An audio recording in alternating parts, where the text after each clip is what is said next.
Okay, so Namo Vishwapada Krishna Prasabhutale Shrimate Krishna Das Swami Iti Namine Namaste Saraswati Devi Govani Pachai Visheshunyali Paschata Jeshtaine Namo Bhagavate Vasudevaya Om Namo Bhagavate Vasudevaya Namo Bhagavate Vasudevaya. So briefly, up till now we've discussed why Krishna is God. So we'll just delve more into this pastime. So as we mentioned before, the meaning of Damodara, Damo means rope, Dar means waist. So basically this is a glorious pastime. Krishna is tied by a rope around his waist by his mother, and Yashoda Mayi was allowed to tie the rope, which even the sun and the moon are so scared of because they rise and set every day. But Yashoda Mayi was able to tie the Lord up. So basically the background to this wonderful pastime is, in order to enjoy loving parental pastimes, Krishna takes a mother and father who are not ordinary living entities. This Leela basically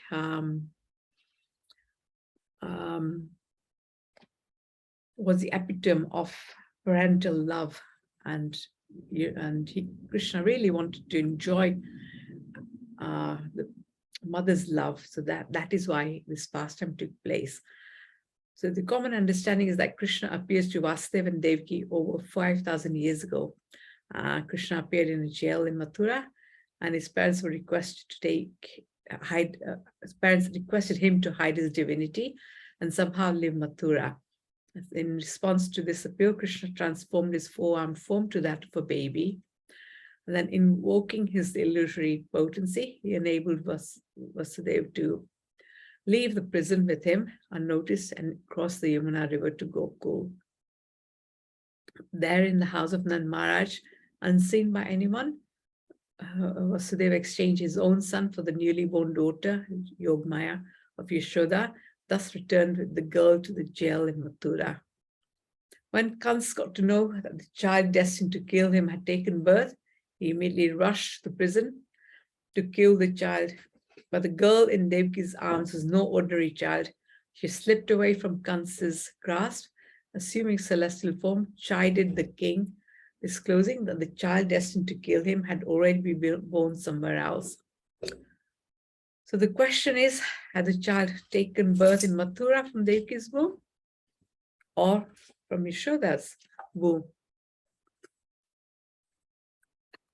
But according to Yogmaya, Krishna's younger sister Anuja Vishnu, the Srimad Bhagavatam states that Yogmaya had taken birth from Yashoda, and she is the younger sister of Krishna. Thus, Krishna was born to Yashoda, hence the well-known term that Krishna never leaves Vrindavan. However, was Yashoda not aware of this? Sukdev Goswami explains that she was too exhausted by the labor of childbirth and fell asleep. So she was not aware of whether she'd given birth to a boy or a girl, and exactly what had happened. In fact, she gave birth to a girl and a boy, right? Twins. But she was, so exhausted. And this is part of Krishna's Yoga Maya process, that he didn't make her aware that she had two children. So as far as she was concerned, or everybody else was concerned, there was only the baby girl that was born, which was then swapped by Vasudeva when he came with Krishna, with Vasudeva. So who was the child born to Devaki in that case, right? He is regarded to be Vasudeva Krishna, not Yashoda Krishna, Vasudeva Krishna, who when brought to Gokul as Krishna's expansion, merged into the form of Yashoda's son. They became one. And later, when Akrur came to take Krishna and Balaram to Mathura, again, Krishna split from Yashoda. Krishna came separate from Vasudeva Krishna. And Vasudeva Krishna went with a crew to Mathura.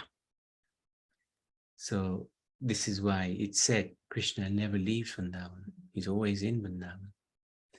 It is this expansion who leaves Vrindavan with a crew at the age of 11 and kills Kamsa.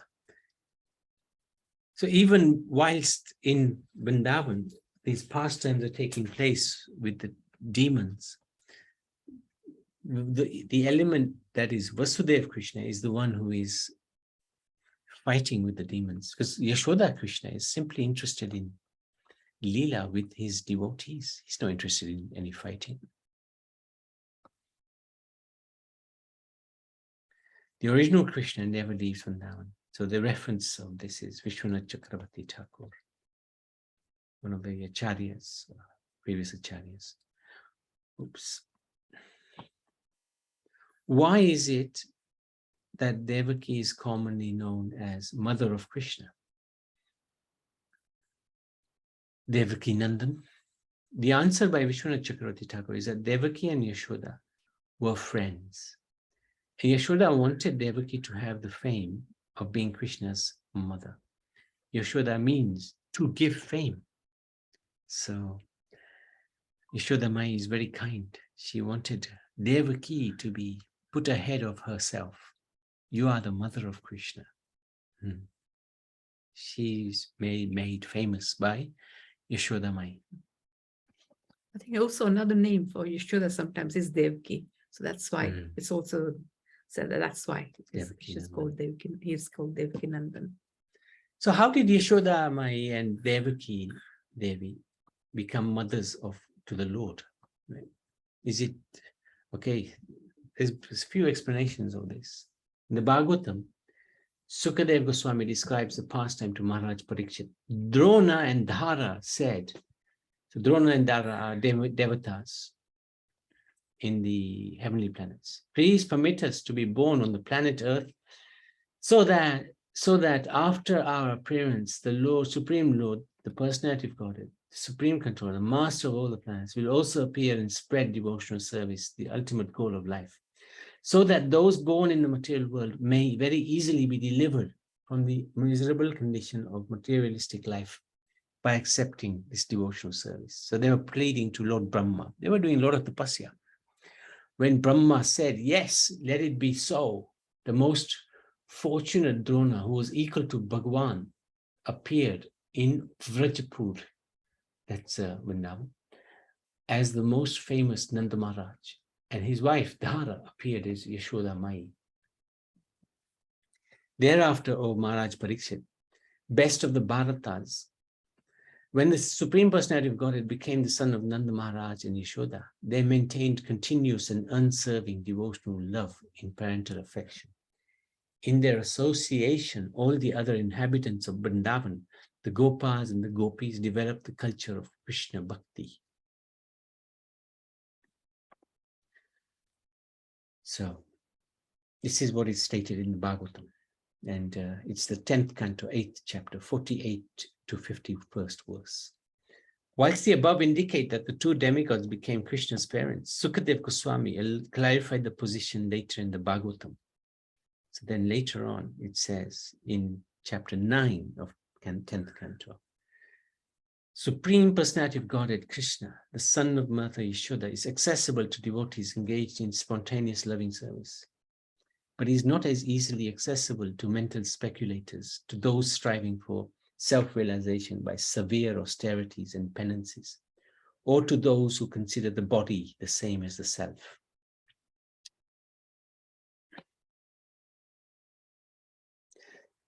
Because Drona and Dhara did severe austerities and penances,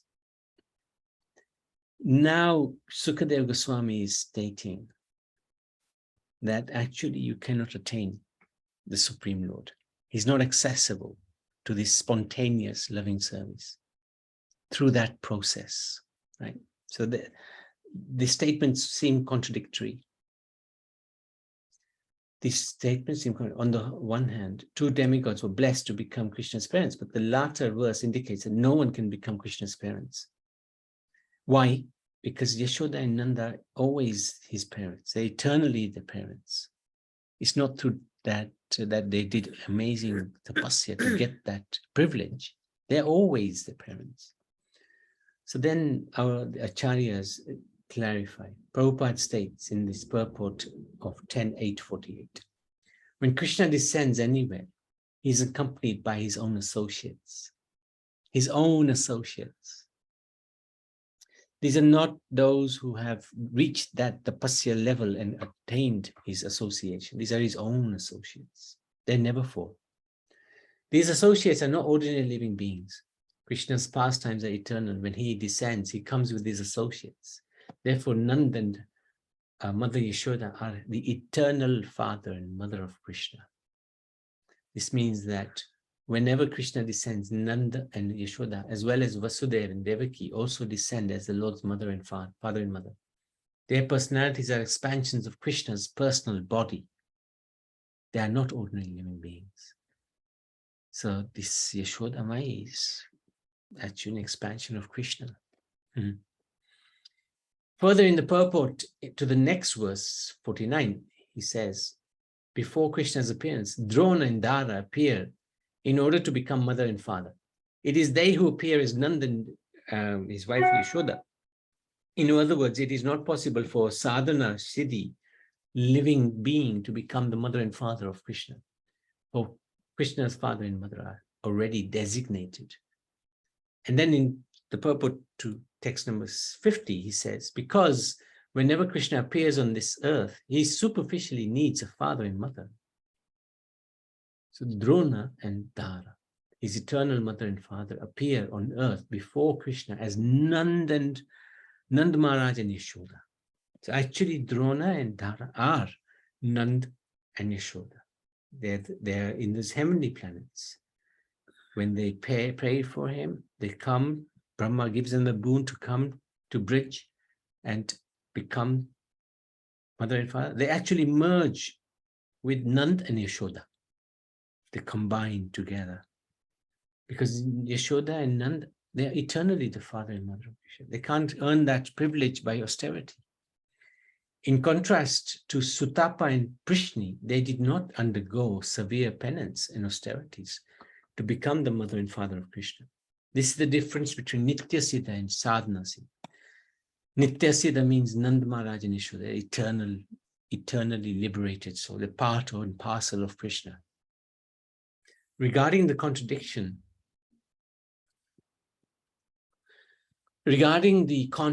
of demigods or not, Jiva Goswami in his Shri Bhakti Sandarbha reconciles the position. So this is very nice because this is quite a technical area, and it does take some understanding.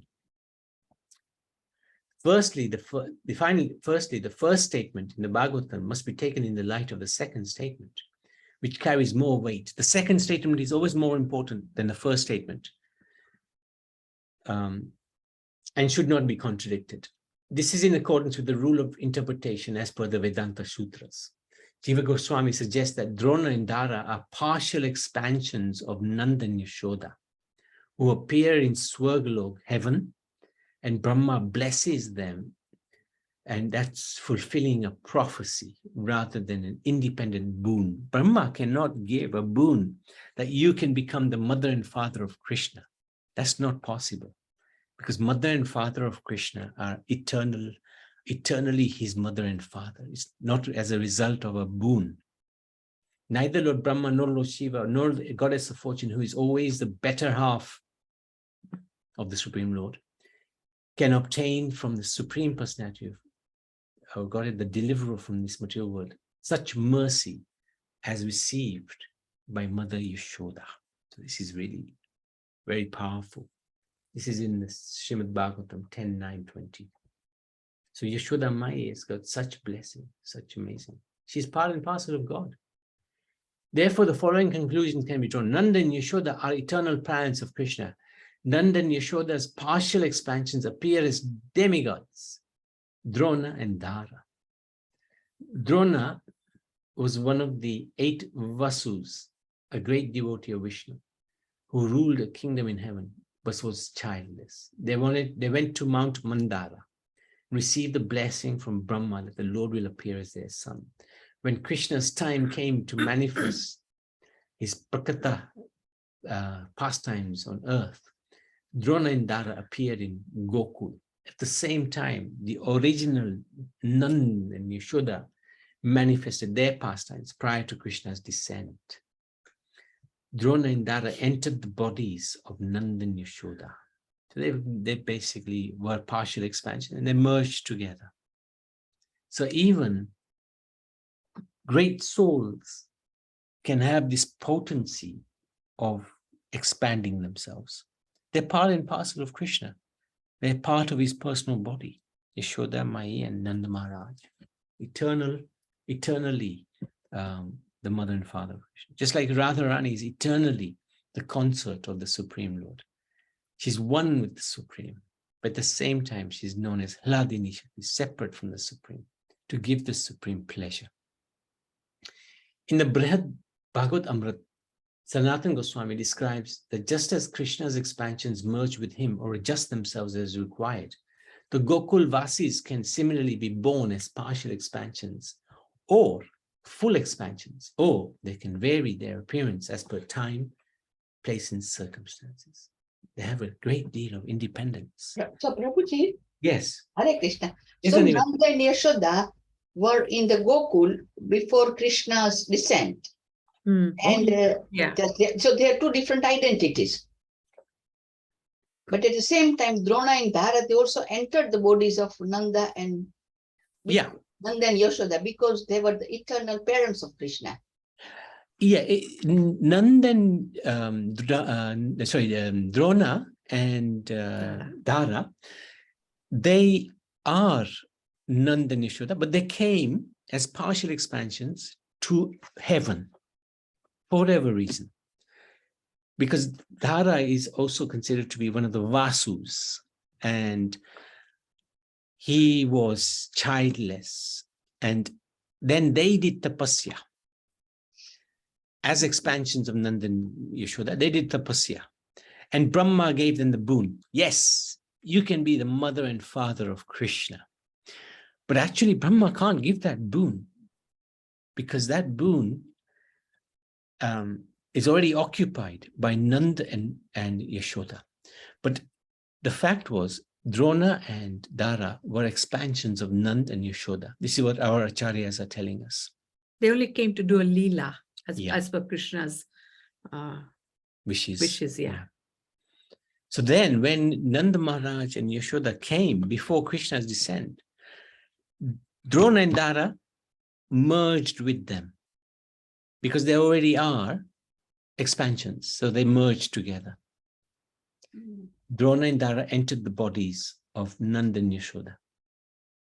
It says here that Nanda and Yashoda, they're eternal parents of Krishna. Yeah. And also Drona and Dara. Because Drona and Dara are expansions of Nanda and Yashoda, who came as demigods in the heavenly planets. Okay, so original first is Nanda and Yashoda. Yeah. And their expansions are Drona and Dara, who came in the heavenly planets. Yeah. It is complex. This is quite a complex area, and it's not given.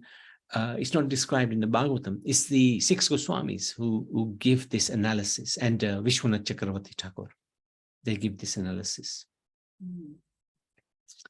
See, it says here also the Gokul Vasis, i.e. the devotees, can also be born as partial expansions according to time, place, and circumstance. So depending on the Leela, they would have done this. But nobody can become the parent of Krishna. That's an eternal situation that's already been decided. And they are Nanda and Yashoda.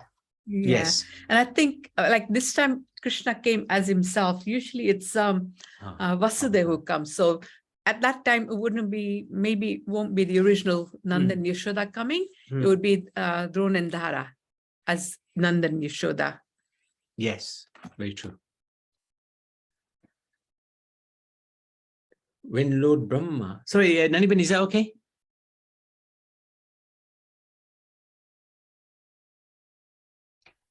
Are also eternal parents, but Drona and Dhara, they're expansions. But it says that Drona and Dhara had asked for a boon to be eternally parents of Krishna.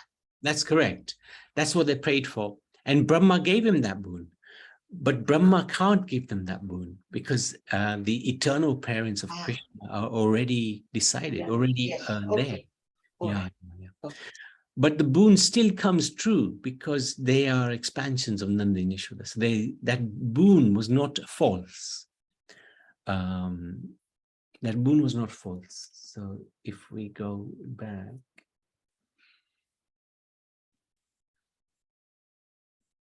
Here, Jiva Goswami, he suggests that Drona and Dhara are partial expansions of Nanda and Yashoda who appear in heaven, and Brahma's blessing was fulfilling a prophecy rather than an independent boon. So he doesn't have that right to give anybody the boon that you can be mother and father of Krishna.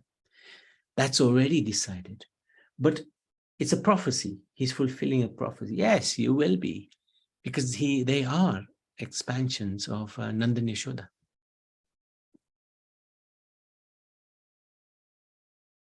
Okay, Prabhuji, thank you. It is complicated. It is complex to understand. And there's a bit of a requirement of a leap of faith. When Lord Brahma went to Gomata,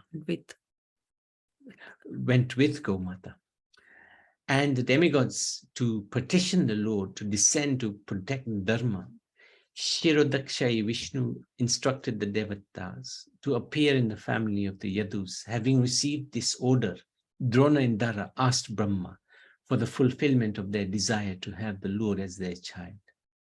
So this is where, because of Kshirodakshayi Vishnu, that inspired Drona and Dhara to do the tapasya and ask for from Brahma this desire to be fulfilled.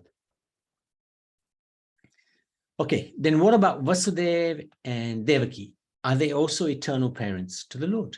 Right. So we know Yashoda, Mayi, and Nanda Maharaj are. So what about Vasudeva and Devaki? What's their position? In the Srimad Bhagavatam 10.3.41 to 43, Lord Krishna explains to Vasudeva and Devaki their identities in previous lives and how he appeared as their son in previous lives. To Prishni and Sutapa, he appears as Prishni Garbha. To Aditi and Kashyap, he appears as Upendra, and that's Vamandev. So Vasudeva and Devaki are also partial parents, eternal parents of Krishna. As Prishni and Sutapa, they underwent austerities, but their austerities were simply expressions of their eternal love for the Lord and not the cause of getting their Lord as their son. It's not because of the austerity that they got the son. They're already eternal parents. So it's the expression of their love. So this is important to understand. It's not because of some austerity one can get the position of parent. No chance. That position is already sorted. So then that begs the question that of the two, Nanda and Yashoda and Vasudeva and Devaki, who are the actual parents of Krishna? Right? From the statements of the Bhagavatam and the previous acharyas, it is clear that Nanda and Yashoda are eternal parents of Vrindavan Krishna in Brijdham. So we've got to distinguish the types of Krishna now. Vrindavan Krishna never leaves Vrindavan. Vasudeva and Devaki are eternal parents of Vasudeva Krishna in Mathura and Dwarka. And what is the difference between the two? Vasudeva Krishna is the one who does the beating up of the demons. He does the disc. He uses the chakra. Vrindavan Krishna has no use for the chakra. He's promised Radharani no use for chakra. But Vasudeva Krishna no problem. You can use the chakra. There is a difference between the two sets of parents, as stated by Parikshit Maharaj. Although Krishna was pleased with Vasudeva and Devaki that he descended as their son, they could not enjoy Krishna's magnanimous childhood pastimes, which was so great that simply chanting about them vanquishes the contamination of material world. Nanda Maharaj and Yashoda, however, enjoyed those pastimes fully. Therefore, their position is always better than that of Vasudeva and Devaki. So that's 10:8:47. Vasudeva and Devaki could not enjoy Krishna's childhood pastimes, not just because they were in jail. That's not the real reason. But their love was mixed with the knowledge of Krishna's divinity. They saw Krishna come as Vishnu. They knew that this is somebody special, somebody divine. And they had this mood of awe and reverence. You can't be a parent if you have a mood of awe and reverence for your son. You can't be an intimate parent anyway. And that, because that would have been out of place in Braj. And they would not have been able to fully appreciate the childish nature of Krishna's pranks. So this is very important to understand. So Nanda and Yashoda, they had access to the greatest pastimes of Krishna's. Far more accessibility than Vasudeva and Devaki had. Although they both sets of parents are parents of Krishna, Nanda and Yashoda are regarded more fortunate. In this regard, Srila Prabhupada writes in 10:3:31, although Devaki is not on the Vrindavan platform, she is near the Vrindavan platform. On the Vrindavan platform, the mother of Krishna is Mother Yashoda. On the Mathura and Dwarka platform, the mother of Krishna is Devaki. So she has some awe and reverence. Ah, my son is a prince. My son is the king. My son is the came from Vasudeva or Vishnu. In Mathura and Dwarka, the love for the Lord is mixed with the appreciation of his opulence. But in Vrindavan, the opulence of the Supreme Lord is not exhibited. He's just a cowherd boy with a flute. He's special. He's not God. He's special. The original inhabitants of Vrindavan are attached to Krishna spontaneously in devotional service. Nothing can compare to such spontaneous devotional service, which is called ragatmika bhakti. When a devotee follows in the footsteps of the devotees of Vrindavan, his devotional service is called raganuga bhakti. This is from Chaitanya Charitamrita 22:1-49. How are we doing time? 6. Were some of the Brijbasis also eternal associates of Krishna? According to Vishwanath Chakravarti, some of the Gopas and Gopis had also practiced bhakti like Drona and Dara in their previous lives. In other words, some of them were eternal associates of the Lord. When the Lord appears on earth, his associates are from a variety of sources. Right? There are eternal associates. Krishna gives them opportunity to further intensify their love for him as he intensifies his love for them. When he means eternal associates, they didn't do any tapasya to become associates of Krishna. They always are associates of Krishna. Then there's the demigods. They also came to associate with Krishna. And then there's the perfected practitioners, the siddhi, those who do it, sadhana siddhi, yeah, that's right, sadhana. They do it through practice of bhakti yoga. Perfected practitioners who are inhabitants of the material world, who were worthy of going back to Golok.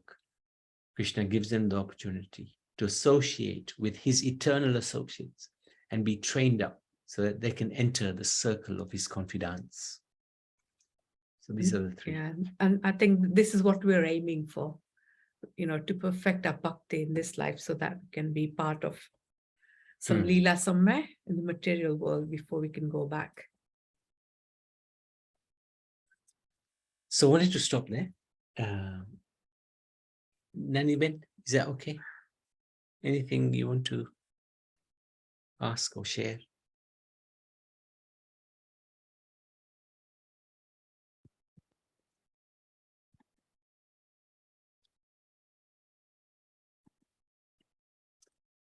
Or anybody else? Okay. Prabhu, Yes. so I Shambhavi. just want to know, did you say also the gopi, yeah, they can expand themselves? Oh yeah. We have this, yeah, okay. Those who are eternal associates, those who are, because these eternal associates, they're actually part of Krishna's personal body. Like this, the Astasakis, Lalita, Vishaka, Tungavidya, Induleka, Rangamanjari, Sudevi. These are eternal associates. So they are actually part and parcel of Krishna's personal body. They can never fall. They are always his eternal associates, very close, intimate associates, in the same way as Nanda and Yashoda. So they have the potency to expand themselves. They can have partial expansions or full expansions. They can come into this world and still remain in the spiritual world. They have that potency. Okay.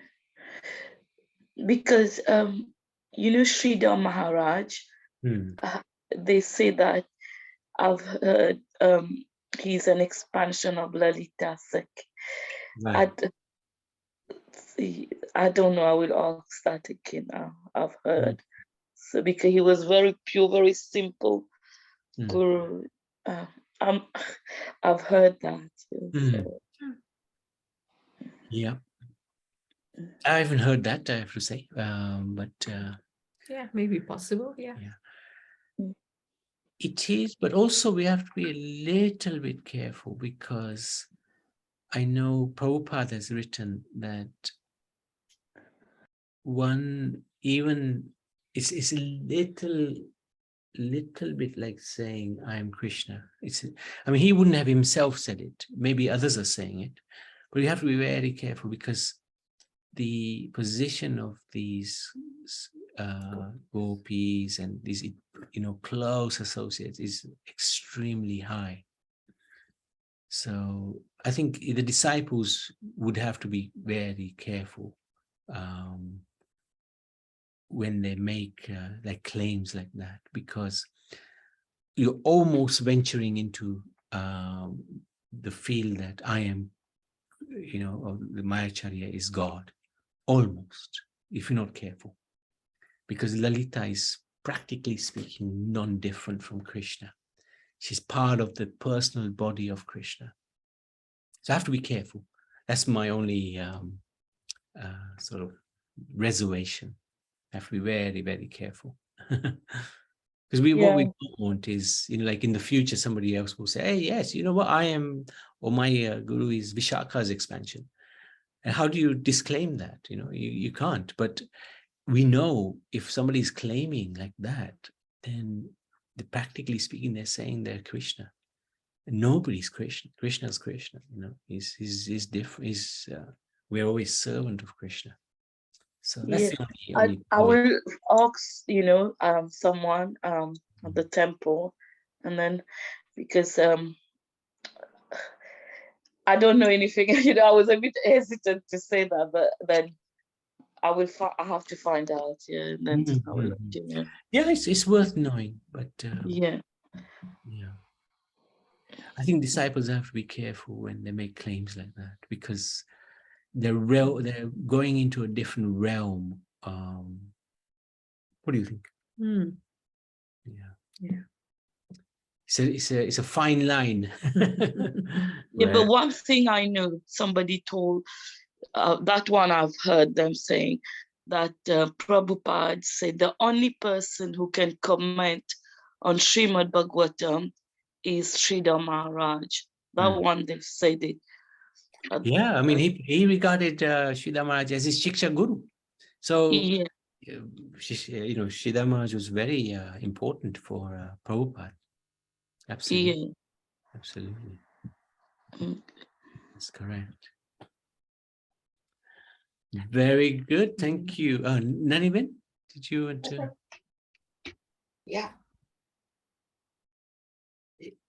Any questions or any comments? No, it's important what we discussed today. I think we need to need to go through this again. A few Oh, times. definitely, me too. I found it like have to read it again and again. Yeah, to I have to read it understand. again and get into my head. Yeah. Yeah, it At is. least one thing is that Nanda, Baba, and Yashoda Maya were the eternal parents of Krishna. And Drona and Dara are partial expansions of them. Ah, good. Good, That's good, what good. I understood, yeah. And Mother Devki's position is little bit less Yeah. than that of Yashoda Maya as the mother, but in Dwarka and Mathura she is regarded as the mother. Yeah, correct. And Vasudev Krishna is the one who left Gokul with Akrur. And Yashoda Krishna is still there eternally in Vrindavan. Brilliant. Yes. Yeah, so this is, yeah, okay. You got the essence. Yeah. Essence, Thank you. yes. Thank you so much, Naniben. Amazing, amazing. Yeah. Very good. Appreciate Sorry, it. Prabhu, if you don't mind me asking No, you. sure, sure. You know, Devaki and Vasudev, so they are also expansion of Yashoda and Not necessarily. Not necessarily. I think they are separate, eternal associates of the Lord. But their mood is tinged with a little bit of awe and reverence because they know somewhat of Krishna's divinity. When Yoga Maya hasn't covered them so that they don't know Krishna's divinity, but Yashoda Maya and Nanda Maharaj completely, Yoga Maya has completely covered them. And Yoga Maya is Krishna's own Maya. This is Krishna's mercy to cover them so that they can enjoy amazing pastimes. But Vasudeva and Devaki, they still regard Krishna with some awe and reverence. So they can't tell off Krishna. If Krishna in front of Yashoda, Nanda, Devaki, if he sort of stole the butter, she would just be, of course, my dear Lord. Yes, you made a nice mess, but that's fine. I'll clear it up. No problem. But Yashoda Mayi went after him with a stick. oh yeah, that's and Devki Maya, she's so Krishna before being born as a four-handed form of the Vishnu, and she remembers that she and the Nanda. That is why they are in awe and reference of Krishna. Well done, yes. Well done, Naniben. Excellent. Excellent. Yes. Very good. Yeah. And so in Golok Vrindavan, where Mathura and Dwarka are, so Devaki and Vasudeva will eternally be there. Whereas in the Vrindavan part, they will be Yashoda and Nand. Yeah, that's right. That's right. Yeah, that's a good point. Okay, thank you so much. Very good.